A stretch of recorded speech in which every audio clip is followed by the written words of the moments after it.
Hi everyone, welcome back. It's been about 4 weeks since my last update and I've been really busy on the plot, and there have been several occasions when I've thought I'll try and fit in an update, but there's just been so much to do. After the really bad weather that we had, you know, I just wanted to make the most of the really nice weather, and bar a few days it has been really nice this last 3 weeks, and I've probably spent as much time down here on the plot as I have at work. I've worked through the weekends. We've had a bank holiday weekend as well, and we're almost there. I've got 2 days off now from work and that's going to be devoted to weeding. But as you can see, looking at the plots, we've got some things in the ground. We've got the new potatoes, the earlies in there on the second plot. All the onions are in. Just down here on the no-dig plot you can see that the carrots are through, and we've also got some module sown beetroot in a couple of beds as well. Right, so we'll take a look at the different parts of the allotment, and maybe we should start by taking a look at the new greenhouse.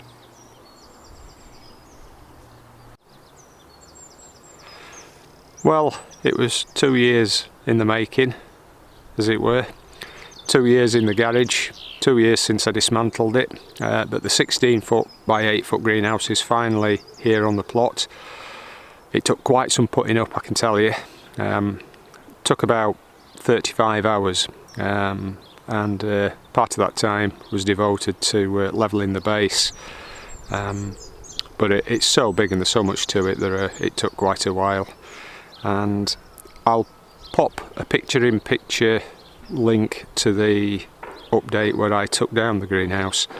And originally I'd intended for this to go in the back garden at home, but neighbours had planted trees, and the corner of the garden where it was due to go ended up being in shadow. So we took on the additional plot just over a year ago, and at last we found the time to get it erected.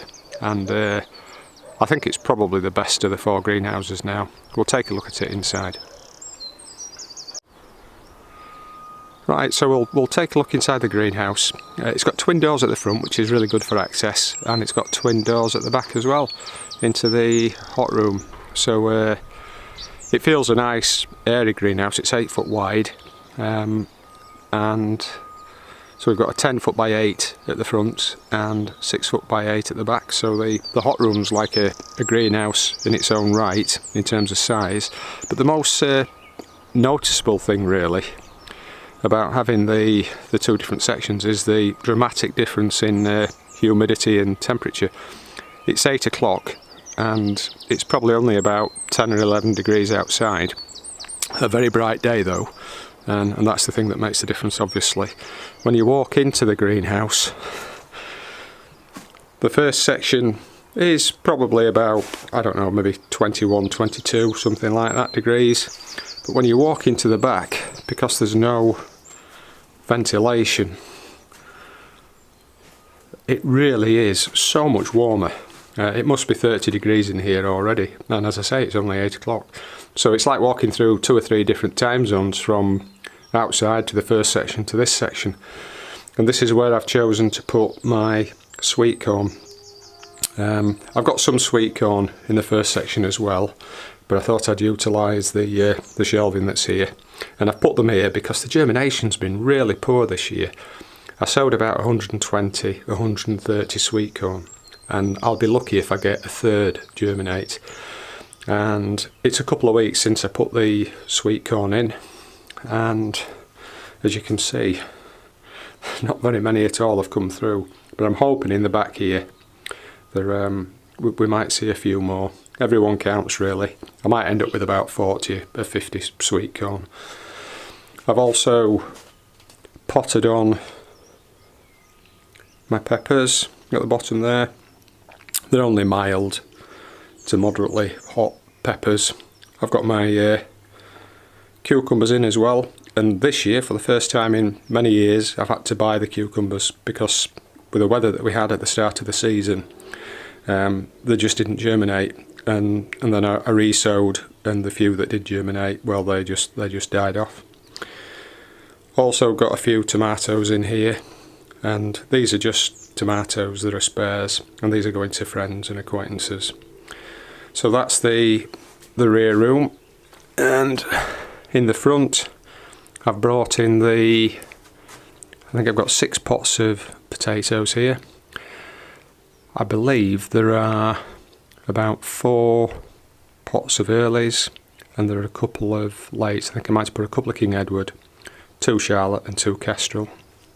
And like most people, I was really worried that, you know, they weren't going to fire this year, and they were very, very slow. They must have been in the pots about 7 weeks, 8 weeks before there was any show of foliage. But in this last 2 to 3 weeks, they've really shot up. So I don't think there's much in the way of potatoes just yet underneath, so they'll be left maybe another month. And then on the right here, we've got, again, lots of empty pots with would-be sweet corn. And on the top shelf, we've got all the climbing beans. That's a good thing about this greenhouse. It came with quite a lot of shelving, integral aluminium shelving, which costs a fortune, and it was included, so I was really lucky. And the beans this year, I've got the ones that I've grown in the past, the ones that I inherited from a farmer in Germany, a friend's father, and they've been taken from seed for probably the best part of 40 years in Germany, and here 10 years here in the UK. And then this year I've decided to grow some Cobra, so I've got 4 6 unit module trays there, so 24, and I've put 2 beans in each, although they've not all germinated, but they're going to go on the climbing bean frame as well. And then just down here I've got my leeks. They're a little bit scorched because they were put on the shelf, and they grew and touched the window, so I'm trying to nurse them back into good health. There's still a little bit of growing to do because they'll be set deep in the ground. So that's the new greenhouse, and I'm really pleased with it. It's very, very rigid, toughened glass. It's got aluminium braces across the eaves on both sides and across the roof, and it's also got green plastic bar capping as well as W clips on each pane, so it's very, very rigid. And this greenhouse hasn't been set on railway sleepers. It's just been, because it's got an integral base, it's just been sunk into the ground and clamped in with earth, but I don't think it's going anywhere. And if you want to see the last greenhouse that I put up, I'll put a picture-in-picture link to that episode, and you can see how I put that together. So if you've got a base on your greenhouse, you know, you've got both options really. You can either mount it on concrete, on paving slabs, or on railway sleepers, timber, or you can just set the base part into the ground by 3 to 4 inch, and that clamps your greenhouse and keeps it stable. Right, we'll take a look at the other greenhouses briefly and the rest of the plot, because I've pretty much sorted out the greenhouses now and got the tomatoes in situ. We're looking into the first greenhouse now, up by the barn, and this is where I've got my beefsteak tomatoes this year. I did have them down in the third greenhouse with a grapevine, but the grapevine provided perhaps a little bit too much shade once it had filled out. So I've brought them up here, and hopefully that'll extend the season a little bit, and we'll not get any mildew or mould on tomatoes at the back end of the season. And I've got pretty much the same varieties as last year. I'm trying to think whether there might be any new ones. I don't think there are. So we've got Cherokee Purple, Paul Robeson, Country Taste, Caspian Pink, Hillbilly Tomato. There might be a couple of the purple Japanese Trefoil tomatoes as well. But they're in, and as are the tomatoes in the second greenhouse. I'll show you those. Now, in previous seasons I've not grown any standard or globe tomatoes, but I thought I'd try them again this year. It must be about 4 or 5 years since I've grown any, and this year I've got an open pollinated or heritage tomato, and that's the Harbinger. That's a British invention, I think at the start of the 20th century, and it's quite a robust plant. I've grown it before and it's got a nice, you know, traditional tomatoey taste. It's quite a large Shirley type tomato, if you will, but it's a very, very strong plant, and hopefully it'll prove to be a robust grower this year as well.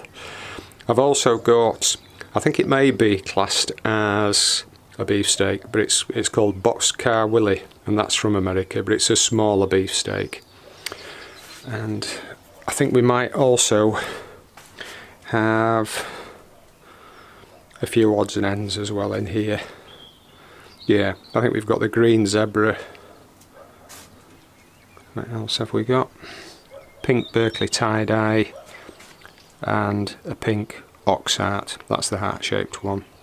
And I grew that last year, but I gave it away. So I'm going to try this year to grow my own. And if we just look at the workbench, which is staying in this greenhouse this year, one of the things that's been a bit of a pain over the last couple of seasons is I've been taking trestle tables and workbenches out and moving them along from greenhouse to greenhouse as I've needed to prick out, and then I've had to take them back out to put tomatoes and cucumbers in. Well, with a 4th greenhouse now, we don't need to do that.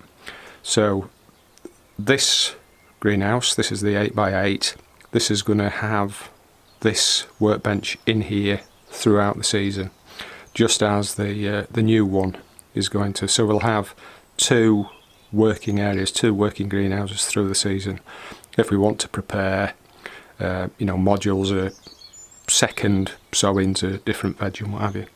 And as you can see, we're still doing okay for salad leaf, and the one in front of me here, this is the mole seed one. It's really, really good, is this seed. And you can see the individual plants have not really got much of personal space. They're very, very cramped. They were sown very densely, but that seems to work really well. So you don't need to cut much to you know, fill a bag. And as you can see just below here, the leaf soon grows back, and you always get a second cut in. This leaf here was a different one, and it's one that I bought in Germany when I was on holiday, and I brought it back, but it's very, very tall, and as a result very fleshy and a little bit prone to wilting if it gets too hot, so I won't be growing that again. I'll just stick to this one and maybe the mixed oriental leaf.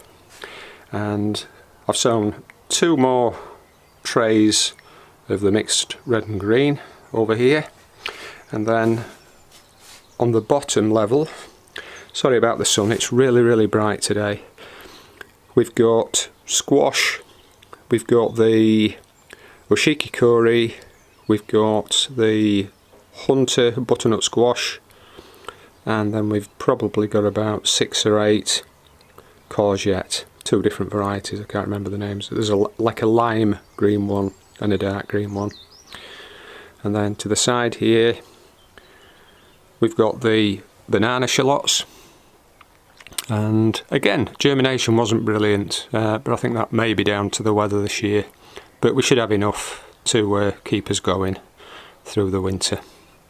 And then just on the floor there you can see peeking out from underneath we've got the remaining seed potatoes, and they are going to form the second wave or second planting,